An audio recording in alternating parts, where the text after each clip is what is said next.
Yep. So Go ahead. We were talking already, so yeah. going to DC. We put in through Mike Johnson's portal, and so he got us a tour of the White House and whatever else. Yeah. So it'd be pretty cool. Yeah. Look at you. So my kids, I'm like, all right, guys, behave for this 1 hour or however long it takes. Apparently, they're self-guided tours, and I think that when COVID happened, they shut them down, and Biden never started them back up. I just want to go see Trump's mugshot. Where's that at? In the White House. Oh, really? They said he hung it up in there. That's how. You didn't hear that? Could you fact check that? They said he hung up his own mugshot. I want to. So we're going to do that, and I guess the library, the Congress library, and the Capitol building. So we get 3 tours. Have you ever been before? No, me either. So yeah, we'll see. I mean, my kids. It's there. Gold frame Trump mugshots hanging just outside the Oval Office. I just want to see that. Like that'd be good to hang up in like a man cave. Yeah. But no, I've never went. I think like the really, really, really smart kids when we were growing up, I wasn't that, like I was smart enough to make it, but not like whatever the groups were. I know they got a chance to go. Well, like for me, when we vacationed growing up, it was to relax. Like my dad worked, you know? So like when we went on vacation, it was like I'm not going to learn. We got a cabin on the lake, and my dad just like lounged around, like he just relaxed. So we didn't like go and like do stuff. Yeah, I don't think I ever went on an educational trip with my family. Yeah, or a trip, when you go to DC. So apparently at DC, it's expensive to stay there, but like almost everything's free because all government ran. So like you don't have to buy tickets and stuff. Okay. Yeah, like so it's pretty. Yeah, so you can go and like literally pay nothing and have stuff to do all day. Yeah, it's like walking around and doing. Now that you say that, my grandparents they would do that. Take us to shit like state parks and stuff like that. It was free, like $2 to get in or whatever. Oh yeah. Yeah, we would have been. If we would have gone to DC, we'd have been staying an hour outside of town at a pop-up camper. Exactly. And then drive in one day and spend a day with our sack lunches. Yep, exactly. You know how it is. Yeah. Well, how's the? So I don't know. I can't remember. If you haven't been on since right before y'all, or right when y'all were launching the podcast. Yeah, we were about to. Yeah, it was the beginning of 2024, so it's been over a year. So and because I remember, because it was funny, I wore this like tan jacket that I had just bought with I had a black t-shirt on, and I think I had a black hat on. Yeah. Well, every time I would wear that after the podcast, people were like, dude, you wear that every day. And I'm like, no, man, I wear it like once a week. I just happen to be on a podcast with it, and then everybody watched it. Yeah. So, the Bizzie Smalls podcast. Yeah, how's it going? Yeah. So, it's interesting. We always wanted it to be hyper local to Northwest Louisiana. Our first intention was, we would do this to give advice and kind of like help, people going through this and what we're going through. And we still do some of that. But what we've really kind of shifted gears now is just to highlighting local businesses, getting people on to share their stories, that sort of thing. So, so it's been good. I think we did 40 episodes season 1, and I think we were rotating guests. So we probably had 20 guests on. And then this season, kind of the same format. Are you still doing that? So you'll have like one episode where it's just you and Josh, and then you'll rotate a guest in and go back to that. Yeah, unless we have guests that, ideally we just have a guest on every time. Yeah. We just kind of like that, It makes it a little easier, but I do like how structured y'all are. I think Josh always has a structured itinerary. Yeah, he's That's a little more structured. I've never been able to make that work on this because it's like you get to talking about something, you just go like completely down another road. Yeah. Well, and what it is when I'm just out in talking to people, if I hear an interesting story, I want everybody to hear it. And so like, for instance, a couple episodes ago, we had on Howard Davis, who's the headmaster at Providence Classical Academy. Well, a month before we had him on, I was at the ribbon cutting for the new high school building, and Mike Johnson was there speaking, and Howard got up and just kind of shared a brief story about fundraising and how, they really some early on in there, just a good story. And I was like, man, people need to hear that. Yeah. So I was like, come on and let's talk. And me and Josh are both Providence dads, so it was a good to have him on. And so that went really well. And I tell the guys that come on too, and I'm like, hey man, this is a good opportunity for you to get your story out there to your audience by just sharing it and not having to brag on yourself or tell your own story, right? And so, man, I miss the birds. It works. They keep it real, man. They keep it real. You know what season it is whenever you're in the background. Yeah, I miss the birds. There's like absolutely no way to get rid of them. I've tried a couple things, but it is what it is. Yeah, but yeah, so that's really the focus. Is just we want to highlight local businesses. We want to get their story out there, and then, people just don't have a platform. That's what's crazy about it. Like we just had Chris Graham on, which you need to have him on if you haven't yet. Market. The market. But he was like, hey, man, I've been doing this 10 years. This is my first podcast to be on. Right. Well, it's just we don't have people around here doing it, right? But he's like, I'm always on the news, right? But I'm on there for like 2 minutes. Yeah. You don't really get to tell your story, right? You get to have a little snippet, a promo. You're bragging on yourself. You don't get to really get into the why behind how this happened or why it happened or your story, how you got there. Yeah. So that's really what we want. I've like back and forth. I try to like have a broad guest and then a local guest, and the broad because like my audience started so broad, and I don't want to lose. Yeah, because some people are like, well, that's in Shreveport Rose Rock. I remember early on you were having like so many fringe people on. Like you had that guy that was like on American Idol that was like a trash dude. Dump truck guy. He passed away. Oh, did he really? Yeah. Hey, Josh, can you bring that up? Can you look that up? Doug Kiker, rest in peace, dude. Yeah, I'm not sure. His name's Doug Kiker. He was on American Idol. Kiker. Someone messaged me the other day and let me know he passed away. What's his cause of death? Fentanyl. Methadone. See, I mean, I knew that he had a problem. You could just tell, but like, dude, that dude could sing. Yeah, it was crazy. R.I.P. to him, dude. And like, it's just that stuff's killing everybody, dude. Have y'all talked about that at all, or do y'all talk about that kind of stuff on yours?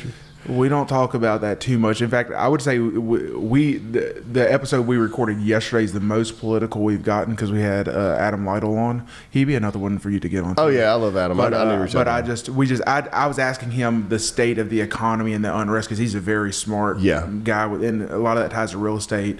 And he wasn't political. He was just saying, this is why I think people are scared about what's going on. This is what. So other than that, we don't really get too much into that. I made a comment on an episode the other day about how men I think it's just ingrained in men to be builders and build things, and he took that. Josh might have thought that was crossing the line of women can't build things, which was not my intent. We don't mean that, man. We don't mean that. But I was like, but there is a reason why. If I give a bucket of toys out there, my son grabs Legos and builds something and then tears it down and builds it again. And my daughter tells him what to do the whole time. And my daughter's getting toys and giving them names and having a tea party, right? Yeah. I mean, it's not. I didn't tell them to do that. It's just how they are. So. It is, and it's interesting. But I get into all that stuff also. So that's why I said bring all the politics here. At first, I would say I would stay away from it, but dude, I just love talking to people, and I don't really care what. Well, I mean, so much of it, I like to focus on things that I have control over, and I really don't. When you start talking about politics and stuff coming and policies and stuff, you don't really have much of control. Locally, you do, obviously, right? But on the big scale, you don't, and that's really why I've shifted.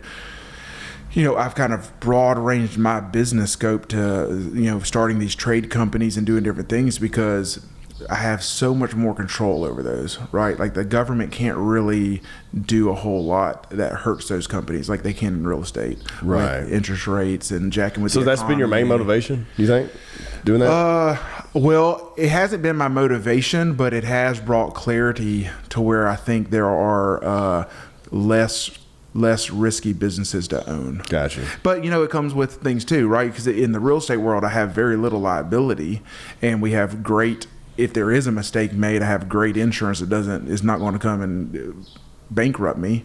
And then you think of the trade companies. I have 22-year-olds driving my vans around all weekend, and I'll be like, I saw one fly past me after I took my kids to a movie during the holidays, like 8:00, and I'm like, look, I'm like, is this guy going on a job, or is he, going to the liquor store? I don't know. So we changed that policy and brought the vans back in, but so we don't let them take them anymore. I was like, look, I was 22 at one point. Dude, I had the company vehicle. Dude, I was in Oldfield. I had a company vehicle. I drove that thing everywhere. They made a really good decision of not putting logos on them. They were just white. Oh, yeah. And dude, another guy worked with me, so like we used to use those things for everything. Oh yeah. I remember my very first job was at Taylor Rental. It's not there anymore now. I think it's called Encore. It's over there on Juella. It's they rent party supplies and tents and stuff. Okay. Encore. Yeah. So it used to be called Taylor Rentals. It was the guy's last name, Taylor. I want to say they might have just sold to somebody, but either way, I know what you're talking about. And so my job was to wash the party tents whenever they'd bring them back in. Right, I was 16 years old. Well, when everybody would go to lunch, I would go into the warehouse and get on that forklift and start doing donuts. That was my lunch break. But I don't trust. Yeah. No, I mean, a lot of liability. We're young. But to go back to my point with the trades, man, there are some things like, they changed like the Freon you can put in AC units, right? So that's kind of a change that came from the top down that we have to adapt. That's a huge change right now too. Toilet. The toilet water, how much it can do, some of those things, but it really doesn't affect my business. In fact, really all it does is kind of gives us more business, because people have to change some stuff out to get up to code. But I was thinking this too, because we grew up, I remember growing up and it was like, well, if you want to be real successful, you got to be a doctor, an attorney, all this stuff. And now I'm like sitting here reading articles about how attorneys are losing jobs because of AI. Right, people are just like, they're not even going to the doctor. They're talking to AI. Hey, these are my symptoms. What I need to do. Then they're going online and paying for a prescription and not even going to a doctor or even legal advice or using ChatGPT. So I'm like, well, AI can't replace a plumber or an electrician or, No, I mean, no, and the last of the boomers are dying off right now. So what you probably have like maybe 8 more to 10 years, and then they're gone, and then it's like, how many small businesses are going to fail, and then how many people are going to have to resurrect those? Yeah. Well, you also think of the boomers, a lot of those guys grew up knowing how to fix things. Yeah. I mean, you think of the generation now, even me, like I'm not the oldest son, so my brother was the one that learned how to fix things. He had to help my dad do everything. Right. Like I didn't learn how to do all that. So YouTube does help though. It does help. I remember like even learning to play guitar, like being self-taught. And I'm not that great, but either way, like there wasn't YouTube videos. No. We just read tabs. We printed them off. I used, I learned guitar from Mel Bay's guitar chord book. I used the first act chord chart from Walmart. Oh yeah. And print tabs out, and I learned how to play Metallica songs. Oh yeah, tabs. Yeah. I remember all that. But like there wasn't a YouTube, so it does. No. And like even when I was working on things, when I was getting into the automotive industry at first, when I thought that's what I wanted to do, you couldn't look up.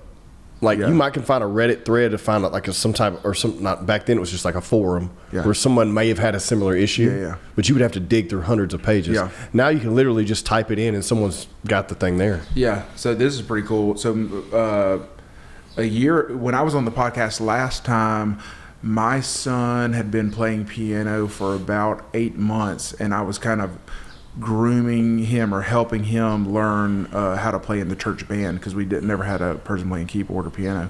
Anyway, so shortly after that, I guess about a year ago, he started playing in the church band when he was 15, and he plays almost every Sunday. But we have technology now where I'll show you an example. So we have this app, and it breaks down every song. It breaks down each track and singles it out. Okay. And so like if I want to learn the if I want to learn the piano part, this is what it sounds like. 1, 2. And so this is playing in our ears during the thing. But see, so like you can just go and it just plays the part for you. And so that's how you learn.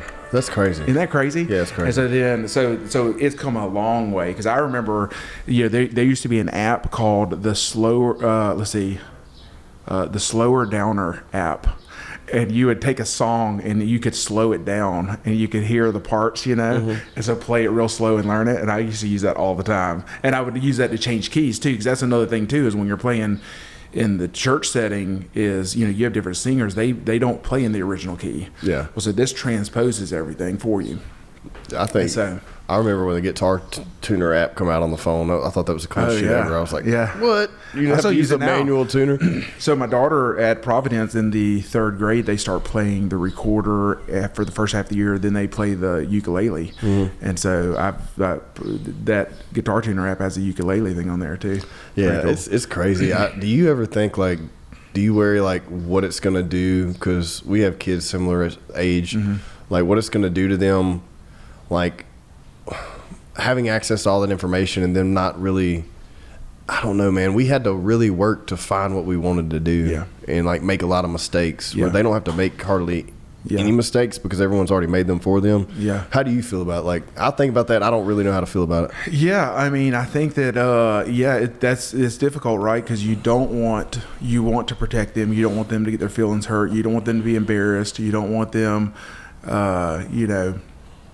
the hardest thing for me, my kids will not brush their teeth. I have to tell mine too all the time. They don't want to do it. I tell them to all the time. And so then I'm like, you know what?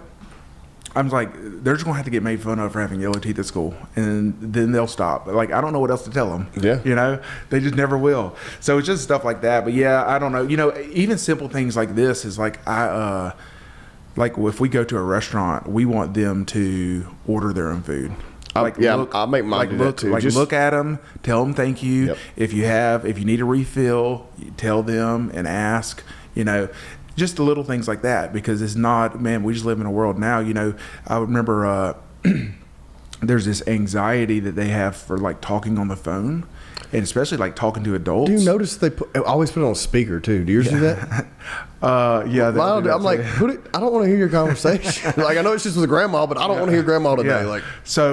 But here's why. Because when we were growing up, if I wanted to call my friend Jason, I called his house phone. Yeah. And if his mom or dad picked up, I had to talk to him. Yeah. Right? I'd be like, hey, is Jason there? And that was anxious. How are things going? We were anxious about that too. Yeah, but it was just small talk, right? And so but they just don't have that anymore. Even yesterday, my son, my 6-year-old, 6th grader, was doing a report on, he had to interview someone that was alive during the Vietnam War.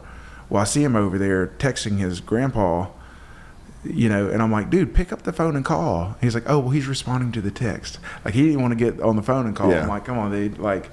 So yeah, I don't know. I mean, I definitely see the pros and cons. I think that what it's really ultimately going to lead to is a weakening of leadership skills. 1,000%. And so I think that that's really what's going to be the mark in the professional business world of this generation, is who can lead well. And it's going to be a art that's not I would say leading and having leadership skills is 10 times more important than whatever you learn in college or whatever trade you learn, right? Is really, the leadership is going to be huge, and that's going to be a lost art, I think.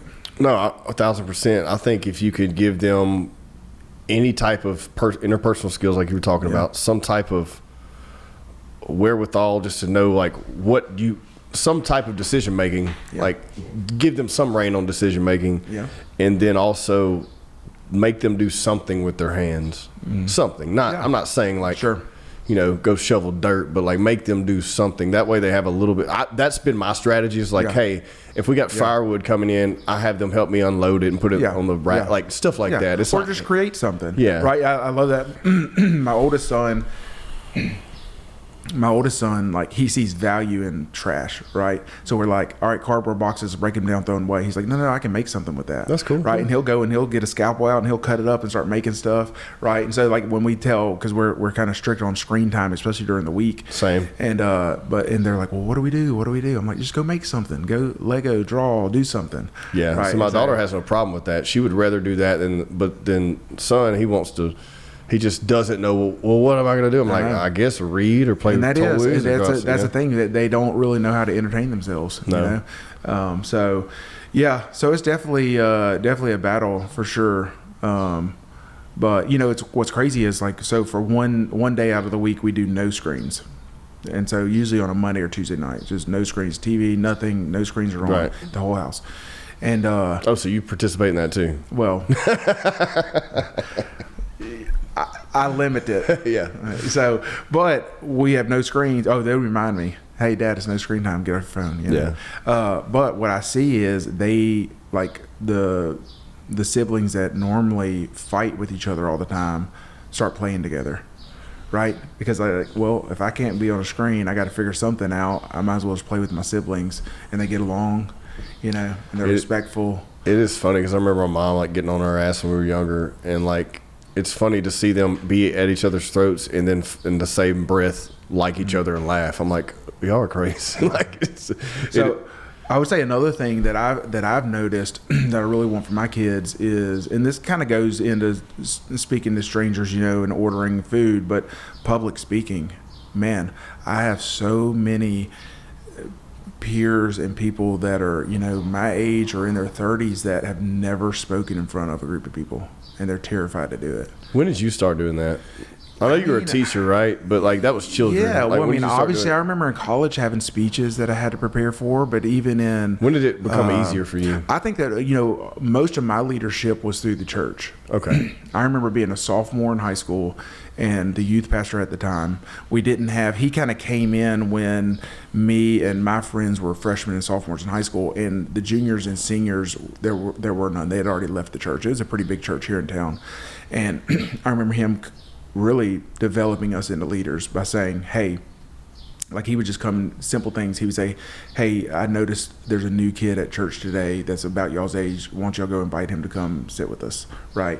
And then if we did, on mission trips or whatever, we were going to do things, he would give us speaking parts. I remember one time when I was a senior, I was in charge of like leading a group of middle school boys at Sunday school once a month, and so it's just things like that, right? Gotcha. That kind of forced me into some leadership skills, and that's really translated huge into the business world because I did college and seminary, and before I started teaching and getting into business, I was still on staff at churches. Well, when you're on staff at churches, they don't have a lot of money to pay personnel. So most everything that has to get done is through volunteers. Yeah. And they, when I'm a business owner, I have a paycheck to hold over people, right? They have to show up to work to get paid. Well, volunteers don't have to show up, right? And so it takes this cultivating this leadership that cultivates, a lot of encouragement and training and caretaking with these relationships because you want them bought into the vision. And whenever you take that and then you apply that to the business world where most people are just showing up for a paycheck, but then you add like sincerity and equal value of exchange and all these things, that's been helpful for us, growing these businesses. Yeah, and I remember, and we probably talked about this, but I remember meeting you, and it was just you and your wife with the real estate. Yeah. And then I think, were you still teaching at that time, or did you just quit, or? Let's see. I had just quit. Yep, I had just quit teaching. Well, I quit teaching in 2012, and then I kind of was just doing things on my own. But yeah, it kind of came to a head when I was around 2016, 2017. I realized like you either stay a one-man show and be very lean, or you got to be one of the top in the industry, in the market. I think if you're in the middle, you're just always going to struggle and get squished. Yeah, but everyone has those ambitions. How did you turn that into reality? That's the big question, right? That's the big question everyone always asks, like anytime they see someone go from a mom and pop shop to scaling, to 100 agents, or where are you at now? Just in the real estate. Real estate. Yeah. I think at Berkshire Hathaway we have 140 agents. Yeah. And I remember you and I talking, and it was like we got 10. We got 10. Yeah, we started with 20. Yeah. I mentioned this on our podcast not too long ago, but what really sets, you have successful people, but the people that kind of change industries or change landscapes of a market or whatever. It's this so if I asked if I went out on the street and asked 10 people, do you want to be a winner? All 10 of them would say yes. Of course. Right? But what I'm looking for are the ones that refuse to lose. Right? Everybody wants to win. Yeah. But who is it that says, there's no way I'm going to fail at this? Right? And that's where, Yeah, but what's the recruiting those type of people? Like, it's like, how many do you go through that aren't? You know what I mean? Like, oh yeah. Well, have you learned so much, like in initial meetings and stuff, interactions with people, if they're going, or I guess put it this way, like, do you see, like, when you initially sit down with someone versus maybe 5 years ago, hey, I think this person's gonna be great? Yeah, we've gotten better at it. But I don't think it'll ever be 100%. Right. And then have people surprise you too? You're like, oh yeah. Yeah. I mean, we've had, in fact, sometimes it's been totally opposite. Like, we might bring on some agents and I'm like, this person's never going to make it. And then they like do great. And then another person has everything put together and was very articulate and did everything. And then they just don't show up and don't do the work. Right. And there's really, I mean, that's just why on the employee side, whenever I hire a position, it's just always like, hey, this is a 30-day trial. Yeah. Like, this is what you're getting paid for 30 days. We're going to renegotiate after 30 days. And because you just don't know. You just don't know. And I can tell quickly, though, there are red flags pretty quickly. What I found is this is where the leadership comes in. This is where the art of leading comes in, is finding out, is this red flag or this bad habit coachable, or is it ingrained in them? Yeah. And some of that is it's like a toxic person. Yeah. Sometimes you can get them the help and train them, and they can put reins on that, and sometimes they can't. And so it's kind of like, I recently had an employee who was fairly new and saw a lot of promise in this person, and just out of character, he just lost it on somebody, right? And so then my first reaction is, well, I'm not going to have that in my company, so I'm going to fire him. But then I took the night to sleep on it. Mm-hmm. And then I kind of came to the position with an empathetic view, right? And this person has had some stuff they needed to deal with. They didn't know how to deal with frustrations. Like, that's just all they knew, right? I tell my people all the time, it's like, so in where my trade companies are, we might have 30 or 40 people come through the building every day. And I'm like, this is 30 or 40 people that have 20, 30, 40 years of trauma and baggage that none of them have probably ever talked about or gone to therapy about or dealt with. And out of 30 or 40 people, one of them is going to have a horrible morning, right? Their kid's going to throw up in the odds are very high. Very high. Yeah. Their spouse is going to be whatever. They looked at their bank account and it's low. They got a bill that came in, very high. And now you take all of them, you're going to put them in one building for 8 hours, right? I mean, they're just going to be issues. Yeah. And so then it's like, well, what's as a leader, is my goal the bottom line? And if all my goal is the bottom line, then everybody becomes, dispensable to me, right? Or is it my job to help people become better people, and to grow the company and all these things? So I don't know. There's a fine line. I do think we have become better at it. I think that there are a lot of good tools out there to use. I think the key is, I want everybody in my organizations to know what it looks like for them to win every day. And to have that, like, this is what it means to win. This is what's expected of you. Because if not, they're determining what they think I might want them to do to win. Yeah. And it's that gets gray pretty quick too if you have a lot of stuff going on. You know what I mean? So I think the really where you want to get to as a leader is you want people in your organization to be able to think the way that you would think, right? And that their decisions aren't, well, what I think, really the question is what's best for the company. Do you think, and be able to think that way? Do you think imprinting that on them is best served spending time with you in that when you're making those decisions, or do you think it's one of those things you coach them? Yeah, I don't know. For me, I'm not the coach type. Of more like, hey, be around me during these scenarios, and you'll see how I deal with it. Well, it's all different, you know. So like one of my main guys, he is motivated by people being happy. Mm-hmm. So his decision making is to make people happy, not necessarily what's best for the company. Right? Yeah. And I would even say, to go further than that, he wants me to be happy.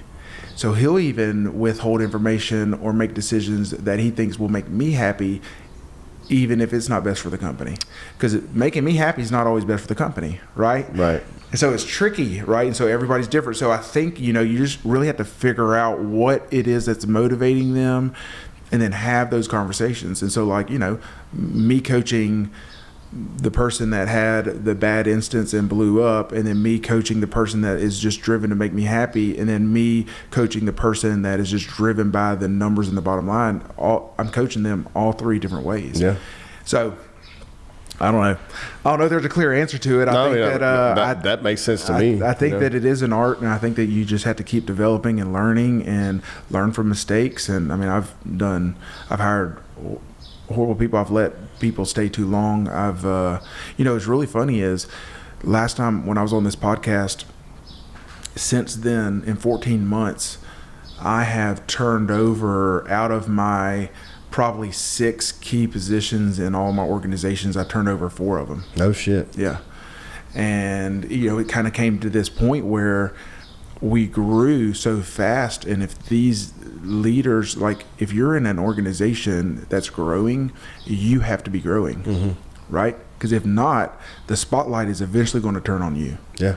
And so I tell people that. And then whenever I let go of the weakest team member, well, that spotlight's not on them anymore. They're not there anymore. It's going to the next weakest person, right? And you have to be growing. In a growing company, you have to grow. So there is something to be said for a business outgrowing you. Yeah. I mean, dude, that does make sense. I didn't realize that either because we hadn't talked about those things. Yeah. How do you have those conversations?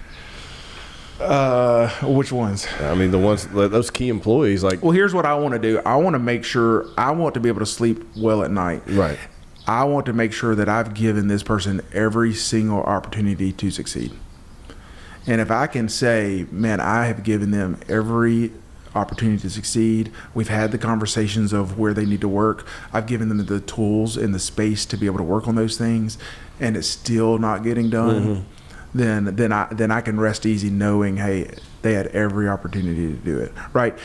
The most frustrating thing as a leader is wanting it more for somebody than they want it for themselves. That happens a lot. It happens a lot. And so it's so frustrating because I can see it. And I'm like, dude, if you would just listen to what I'm trying to help you do, like, you're focusing on the wrong thing, right? I mean, like, you're focusing on what your hourly wage is. I'm focusing on, if you do everything I tell you to do, you're going to make 10 times more than what mm-hmm. you're making now. Yeah. So, I catch myself doing that in the marketing world too. I'll turn around and start almost. I did it yesterday with someone who I'll tell you after the show who it was. It was a mutual mm-hmm. someone we know. And I was like, dude, I apologize. I didn't mean to project this onto you, but I just see a lot of opportunity for you. And if you would just make these couple small changes, I guarantee you wouldn't have to be work this hard. And also you could be making a little bit more, you know, just based on what I know about industry marketing and also how your operations are from a 1,000-foot view. Yeah.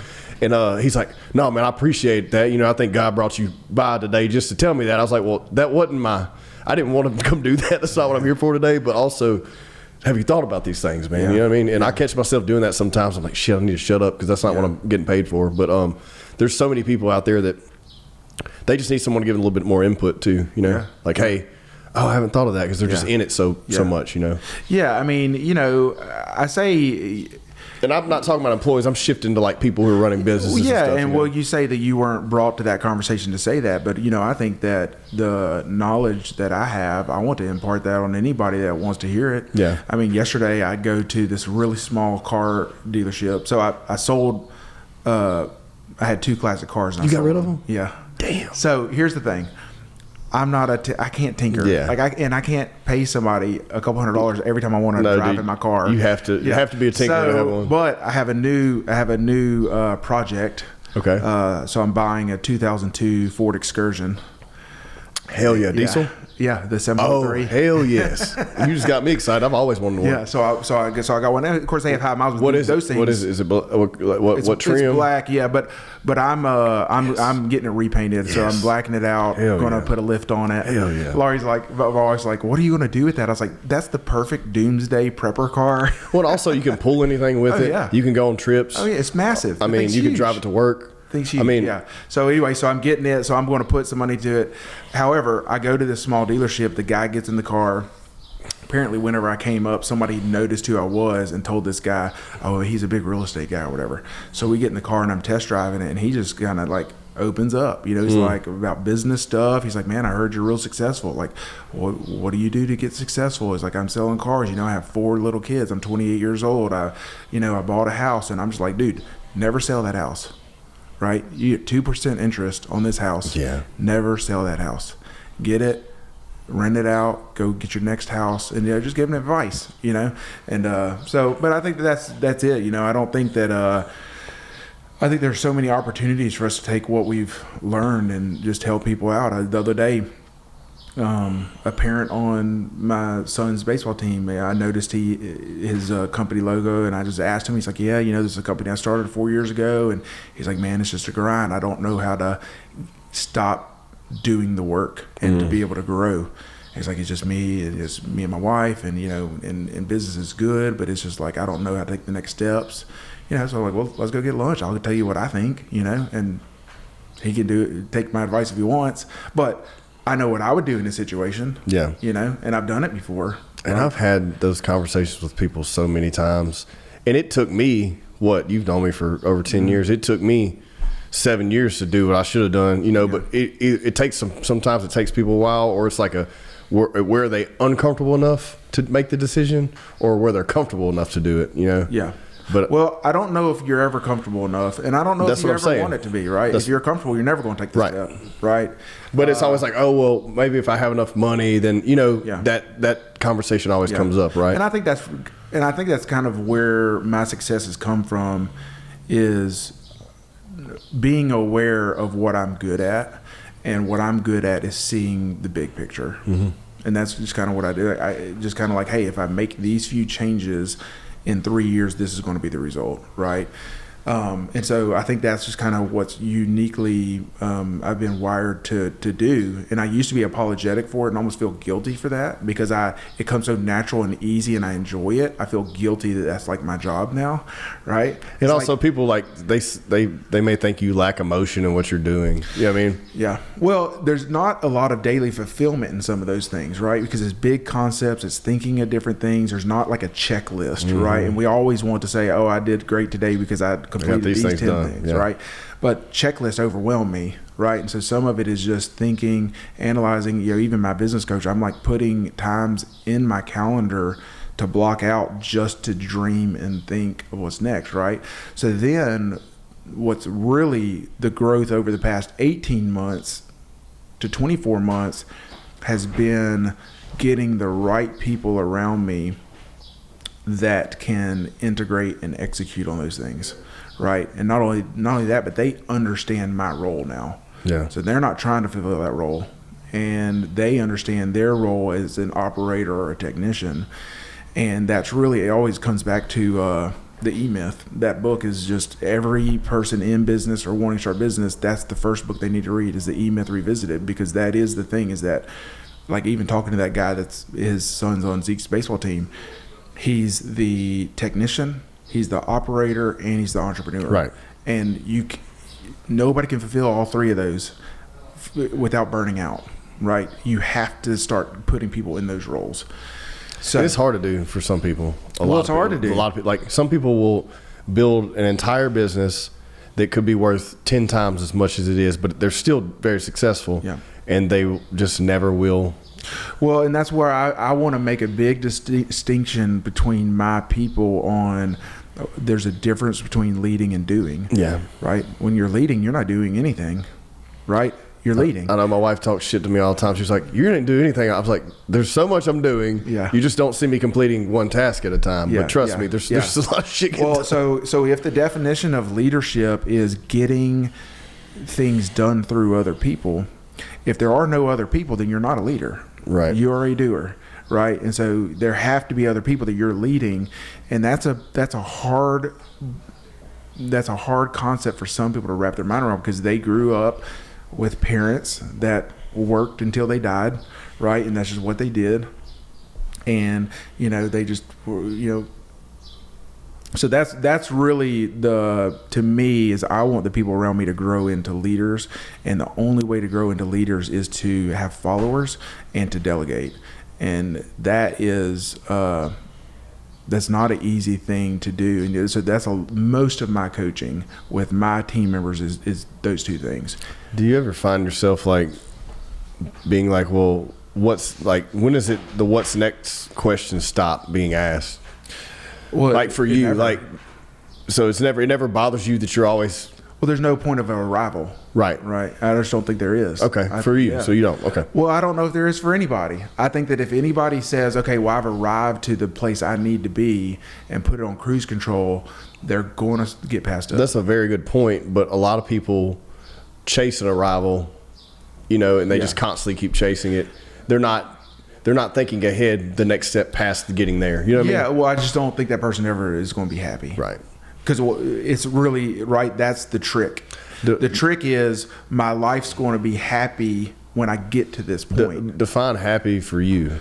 Well, I don't even. I don't even. So I would say this is what we really want. And happy is an emotion, so I wouldn't even say that we want happy.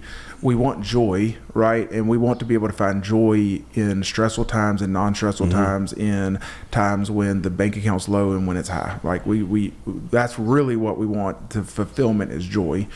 And so, Steve Jobs has a famous quote that I love, is he says, the joy is in the journey, right? And we have to find that, right? Because there is no point of an arrival. Yeah. And we just think, well, if this deadline, if I can just make it to this deadline, or if I can just make it to this paycheck, or if I can do this, then all these problems are going to go away, right? And it's not. In fact, I would say the more successful you are, the bigger the problems become, the weightier they become, right? It's so funny. I was updating a job description yesterday, and when I had previously hired this position probably 18 months ago, the wildly important goal was to get this particular company's revenue from $50,000 a month to $60,000 a month, right? That was my goal for them 18 months ago. Well, right now we're averaging $130,000 a month for that company, right? That was just 18 months ago. And so it's just funny, is because like if I would have talked to myself 18 months ago and said, hey, if you're just hang on 18 months now, but hey, guess what's still there with the $50,000 in revenue a month and $130,000 revenue a month is cash flow problems. Of course. It doesn't go away. And more it employees. gets bigger. More employees. More responsibility. More liability. More meetings you have to have, right? Yeah. And so it just doesn't go away. So we have to find the joy. So for me, joy comes from, accomplishing some goals, seeing team members' success. I think that, whenever I can walk into the building and I see camaraderie, I see good attitudes, and that's my number one thing with anybody I'm interviewing or talking to.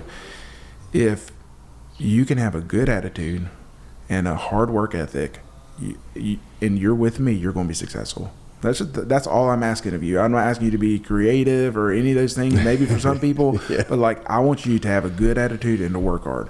And if you do those, like the people that have grown with my companies that have been with me for 5, 6, 7, 10 years and are making really good money, they have those two things. And so that's it. But like you said, that's hard to find. It is, dude. It is. And it's crazy too, because it's going to come to a head at some point. I don't know when. Yeah.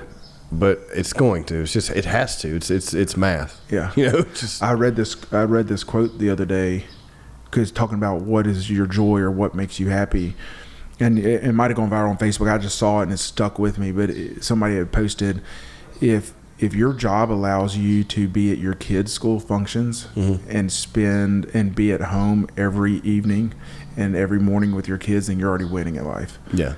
And that's a huge part for me. Right. And that's become something for me too. I think it's not so much about when I wake up every morning, I'm not like, damn, I got to go to work. Yeah. So that tells me I'm in a better position than I was 10 years ago. Yeah. And also when I wake up every morning, do I have to go? Not really. Yeah. But if I don't, well, who does that affect? You know, Sure. But it's never a dread anymore. So I know in my where I'm at in life, it's like, well, I get to hang out with the kids all the time, I get to hang out with the wife all the time, we get to work together, and if I don't want to do something, I don't have to. You know, and that it's taken a long time to get there. You know what I mean? Yeah. But there's a lot of sacrifices that come with that. People think they see the glamour in that, and they're like, oh, you know, it must be nice, or all this conversations. I'm sure you've had a million times. But there's a lot of dirt and bloody knuckles that come way before getting to that. You know. Sure.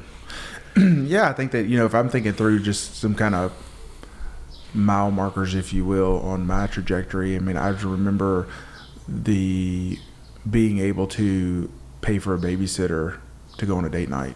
Like, that was a big deal, because before then we didn't have the money to do that, right? Yeah. Then it's like, okay, well, now we can afford to get away for a weekend and go to Dallas and go eat at a nice restaurant. And then it was like, okay, well, I can go out of town for a week and not be called by employees. Yeah, I'm not there. I'm chasing that one right now. That's the one I'm getting to that one next. So it's just, and you know, and all of those have really come through me. Honestly, a lot of that's come through coaching, just having a coach like, hey, what are you working on next? And just somebody asking that. And so, yeah. And so, you know, that's been a great place to be in, where almost all of my business now, I can not show up for 2 weeks and it's going to run just like it would if I was there. And, you know, and then whenever I see that I'm needed to keep things going and to keep the momentum there, then I'm asking, well, what needs to change? Why is it when I'm not present, the momentum isn't as strong? Is it the leader? Do I have a conversation with the leader? Do I have to restructure some goals and some controllables? And so what do we need to do? So one of my companies right now, that's what we're doing. And so we've actually gone from, you know, finishing last year probably averaging $90,000 to $100,000 a month, and this year we're averaging $130,000 a month. But I'm still having to show up every week. Right. And I'm still having to motivate and to pick and all that. So who needs to be in place? What do they need to do for me to not have to do that? And then what are you doing next? Like what's the next? I'm gonna know what's the next venture. Well, I think for me, the big thing I'm on now is, okay, so I have many organizations running and doing well and making money. I have great leaders in place running those different things. So now it's like, how can I improve, and I hate using this word. Gosh, I hate using this word. How can I improve the synergy of those companies, right? Because, like, how can I get them to where this is all in place? Where are we missing opportunities to work with each other, support each other, feed each other databases, capitalize, I hate to use that word too, but capitalize on the relationships that are already in place. Instead of going and getting new relationships, what can we do just to capitalize the ones we already have? Where are those opportunities we're missing, right? So where's the roofing company and the plumbing company not sharing resources and not working together to make both of them better? Got you. So that's really kind of my thought process now. So that's the next kind of. No, that's what I'm currently working through in my mind. Really, the past 6 months is where we are, and we've made some progress in that. You know, just shining the light on that. Well, hey, why aren't we doing it this way? Or what piece of the puzzle is missing that would really bridge the gap between this? Or what are we missing that would complete the circle, right? And so, yeah, so that's where I'm at. I mean, that's what I'm thinking. Yeah, I mean, but that's big. It's just big picture things, right? Yeah. So and so as a leader, I have to know how to slowly let those ideas out, because I will overwhelm somebody quickly. That's a good point. That's a good point, because if you just drop all that on one of your leaders in one business, and they're like, then they get the pressure, and then and then knowing I'm big on Enneagram types. But knowing their Enneagram type is huge on that, right? Because I know that if I go to, you know, a 6, which is a loyalist, they think worst case scenario on everything, right? So if I say, hey, we need to do this, even if I think it's something simple, their thought is, oh, well, am I about to get fired? Are we doing this, or what happens to me? What happens to me if we hire a new person? What does that mean for me? Right? And so I kind of have to like slowly get them on board to where we want to be, So just knowing them and knowing how to kind of let that out and at what pace to let that out. And then on the flip side, if I have somebody, a 7 on the Enneagram, which is what I am, and I say, or an achiever, and I say, hey, I really want to do this initiative. Well, I'll show up the next week and they've spent all of their time, they've neglected their controllables, spent all of their time thinking with me on this new thing. Well, here are my ideas. And I'm like, no, I don't need you to bring ideas. I just said something in passing, but they'll run with it, right? Yeah. Which I appreciate. But, and one of my guys who is great, he just, when he sees that there's an emptiness or a problem that needs to be solved, he goes and solves it, but it's not his responsibility, right? And so he'll neglect his responsibility to go do this, and so I'm like, it depends on what trade you're into, because that's something that I would catch myself doing when I was in oil and gas, because I was just like, they're going to notice this when it comes time to make a decision. But sometimes it would be the opposite. They're like, why are you worried about you need to be worried about this first, kind of thing. So it's just keeping them, and that's why I really like to have very clear goals. So like if almost all of my people just have every single day, these are the things that I'm asked to do to win at my job. And the beauty is, the bigger you get, the more laser focused you become, right? So like as we grow, this person might have 20 tasks a day that they're doing. Well, a year from now, they might only have 10 tasks. They're just doing double the amount of those 10 things. And hopefully those 10 things are more aligned with how they're created and gifted, right? Yeah. So it's just constantly doing that. So, So, I mean, look, it's exciting. I don't know. So I don't know what's next. I get excited thinking about what could be. I think that goes back to Andy Stanley. His one of his leadership things is we should always be asking what could be and what should be. Yeah. Right? Because just because it could be doesn't mean that it should be. Right. Fair point. And so that's just constantly asking, looking at what your business is or what it is like what could be in this market, or what could be the future for this business, and then what should it be. So fair point. Yeah, it's a good one. So I'm also going to start a podcast with my daughter. So you got another one coming. What are y'all going to talk about? I don't know. She's in the 3rd grade, and she's just hilarious. She reminds me of me just a ton, right? And so her new thing now is she wants to prank call people. But she's like perfected.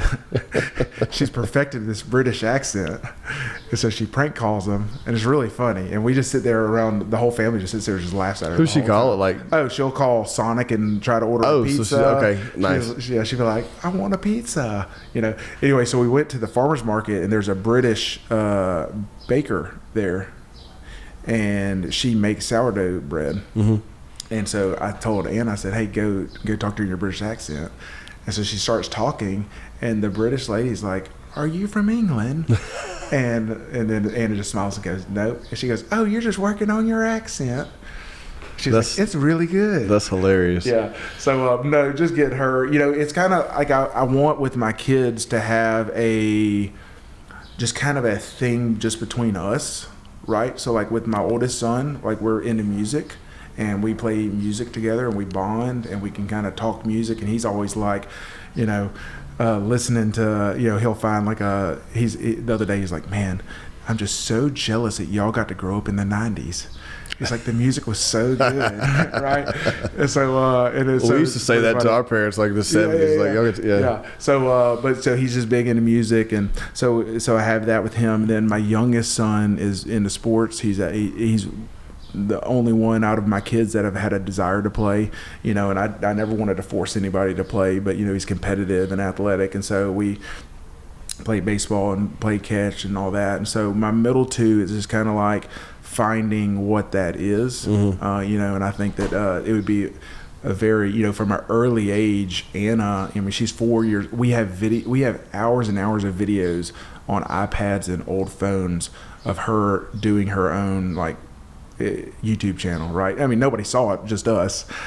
She wasn't posting it anywhere, but she would be in her room, just be like talking to an audience, with her dolls and just talking to them and like, this is all this stuff. And so I was like, so anyways, I thought it'd be cool to do a dad and daughter kind of 15-20 minute podcast once a week. No, it would be, because then it gives her so much more fulfillment knowing that, everyone's seen it besides just you guys. That'd be cool. So last night actually we were talking about it, and I chat GPT'd some suggestions for what we could call it. That's what I was going to say. What was the title of this thing? Yeah. So let's see if it has my history on here on chat GPT. Have you roasted your Easter picture yet? That was a pretty funny one. I have not. Okay, here we go. Yesterday. Okay, here we go. I prompted it to creative names for a dad and his 9-year-old daughter having a podcast. Let's see. Dad jokes and juice boxes. That was a pretty good one. Time out with dad. Permission to podcast. It's pretty funny. Snack time chats. Dad, you're so weird. The kid and the geezer. This is actually a pretty funny one, because I said so. I love that one. I love that one. That's a great one. Growing up with dad, no bedtime, just mic time. Yeah. That's a pretty good one. Totally unqualified parenting. That might be one for me and my wife. Then this one was the last one was actually pretty good. Mini boss and the big guy. That was cool too. Yeah. Because I said so, it would be like really good though. Because I said so. You might want to snag that up before this comes out, because if no one's got that, that'd be a good one, dude. Because it's such a that dad thing to say. Yeah, I say it all the time. Because and I used to get told that all the time. Yeah. And the kids are like, "What?" And I'm like, I don't know, man. I get to say it right now, so I'm going to use it. Yeah. So we'll figure out. So my sixth grader, he's big into he's big into video games. He's big into cubing. So just not really my cup of tea. I still, my only way to solve Rubik's Cubes was to peel the stickers off and put them back on the right way. I've never solved one, yeah. But he's big into it, and his goal this year, he's actually best at the pyramid. You've seen the pyramid? Yeah. So he's best at that. So we're actually entering a competition. That's his goal this year. We're going to take him to a competition. Well, that's cool. Do it. Yeah. So that's cool. So we'll see kind of how that develops. But he's also like, he heard a song at church the other day and just sat down the piano and started playing it. So maybe music's in his future too. So that's crazy how people do that. I've never been able to harness that, like this, just hearing it and playing it thing, dude. Yeah, me neither. Well, that's funny because like me and my oldest son play in the church band, and I play guitar and he plays piano. Well, if I'm playing, I'm practicing probably 10 hours a week. Yeah. Because I don't want to get up there and be nervous. I want to know exactly what my parts are, because I'm playing lead stuff. And he's like, I'm like, dude, have you practiced the songs? He's like, yeah, I listened to them once. And then he gets up there and like plays it perfectly, and it's very frustrating. It's very frustrating. Are you still pickleballing? Dude, I have not. You had the surgery and stuff, and you shook back from all that? Yeah, so really I'm working out with Stuart 3 times a week, and that's really all I'm really doing. So, So. But how, we talked about this last time you were on, but you came a long way. How much weight did you end up peeling off, like total over the past? So probably about 100 pounds. Yeah, that's a big achievement too, man. Yeah. So and I've held it off pretty well. It's just mainly eating meat, and that's what I'm doing, dude. I love it. And just working out. I found, even the working out is just if I skip a week of working out, my body just like locks up. I start cramping up. Yep. Like it's just getting out there and moving those joints that I'm not going to move unless I go and a trainer tells me what to do. Yeah. So and I'm building some muscle and stuff with what he has me doing, but we're not doing anything crazy. Like I'm not out there just like, y'all do some intense workouts. I'm not doing that. I'm just keeping like my body motion going and doing that, But Laurie's been going to CrossFit some. Really? She goes once a week on Monday or Tuesday. Was she going in the evening or the mornings, the 9 a.m.? Uh-huh. Good for her. That's what's up, so dude. she's been going she works out 3 times a week too at the same gym I'm at. And, that's what's up. It's a little bit more intense than what I do. Yeah. But her friend said, hey, I'm going to this now. Why don't you come check it out? And so. Yeah, it's stupid. So she's been, it's crazy, but it works. It works. They'll suck you in, man. They got me. We're doing a competition this weekend. Well, I used to do CrossFit back in the day. You did a Red River CrossFit. With Melvin and them, huh? Yeah. But I was always hurting myself. You know, I'm 6'5". The only advantage you have in CrossFit is rowing. Yeah, you're not. That's about it. Most of the movements are going to be really hard. Rowing is probably the only advantage I have in being tall. Everything definitely. else is made for the shorter the better. So, for sure. But yeah, just, you know, my dad was 70 when he passed away, and when he was my age, he was diagnosed with type 2 diabetes. He was in his early 40s, mid 40s, and literally from he had his first heart surgery when he was 50, and so from the age of 50 to 70, it was just, you know, this medicine counteracted this medicine, so you get on this medicine. I had to have blood thinners, but I'm also diabetic, and that causes a stroke, and then I have kidney, and you know, and it was just so much, and I saw, you know, just what it did to him and to my mom, and so when I went in for my second foot surgery, my first foot surgery, I was 38, and I didn't have to go get a pre-physical done. But once you turn 40, apparently you do. And so I went and got my panel done and all that. Well, I had the surgery and everything, and I went back for some checkup, and the wound on my foot wasn't healing like it did the first time. And the doctor said, well, yeah, it's probably because you're pre-diabetic. And I was like, I'm pre-diabetic? And he's like, yeah, they never showed you your lab results? I'm like, no. And so at that time, you know, I'm pushing 400 pounds.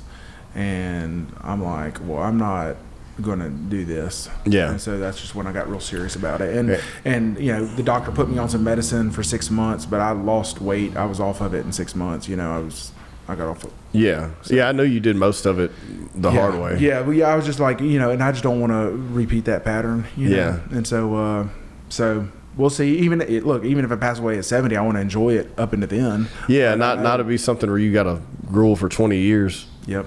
On all kind of medications and stuff. Yeah, so that was really just the main motivator there, and it still is. And so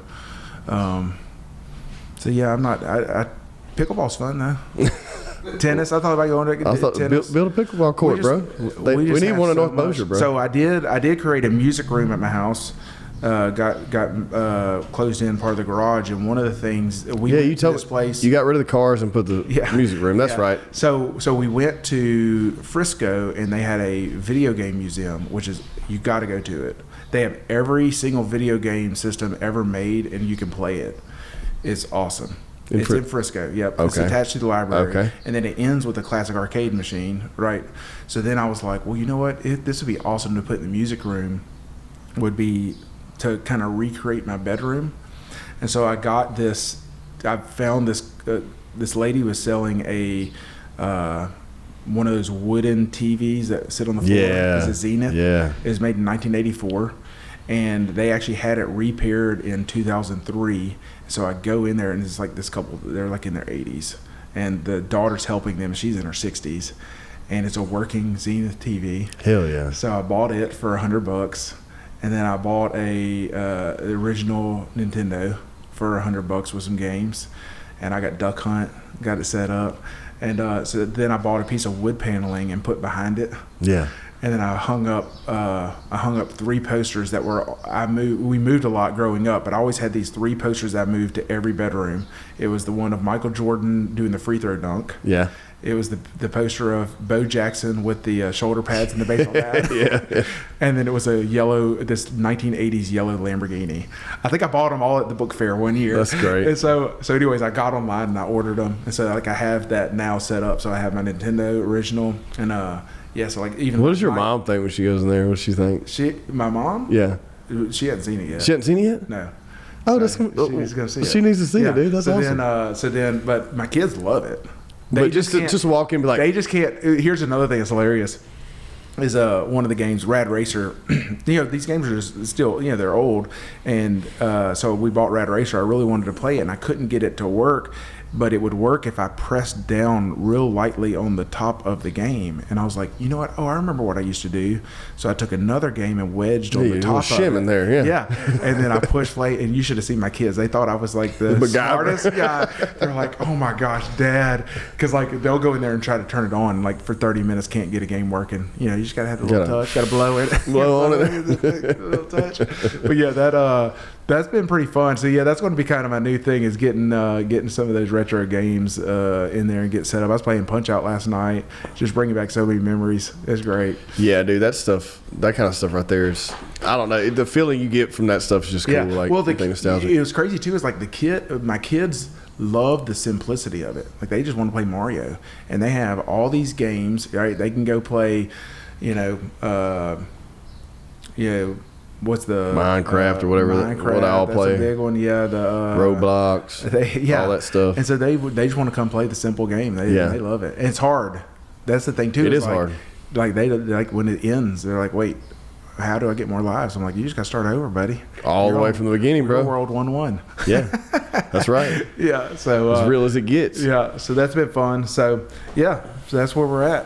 Well, cool, dude. Well, I just glad we got to catch up, man. It's been a little while, and been a while. I'm excited to see what y'all do with the podcast. Well, I didn't get to ask you about your because when I was in here last time, you had just started doing some catering, and that's turned into a pretty big deal. It's a whole nother ordeal. Like it's crazy. It's we're doing meal preps every week, and that's busy in itself. And then we do. I chase the biggest stuff. I don't do events and stuff, so we do the big stuff, man. Like anything, I can come in and get a couple hundred people, and we do I like to do the over the top, extravagant, big old hogs and crazy barbecue stuff. So that's been fun. Yeah. And putting on these barbecue competitions has been cool. That's something that I didn't see coming. Where they're just like, hey, you should start putting these on because we don't like the ones that are going on. I was like, well, okay. So now we're putting on barbecue competitions everywhere. Yeah, that's pretty cool. I mean, it works. I mean, I guess it's a way to brand the name. Yeah. And also deal with all the drama. Whatever. Yeah, dude, y'all need to set up a place in at the farmers market. But that's what I'm saying. I can't, dude. It's one of those things. Do you know Grady? Is it Grady's? Grady's. They have Grady's barbecue. It's good. So my thing is just I don't. Well, that's their thing is they don't have. Apparently, Chris was telling me this. He's like, you got to go to Grady's and get a barbecue sandwich. Like everybody loves them. Yeah. But they only sell at the farm. Like they don't have a brick and mortar. They don't. That's me. I'm never gonna have one. And I think it's like I can't justify.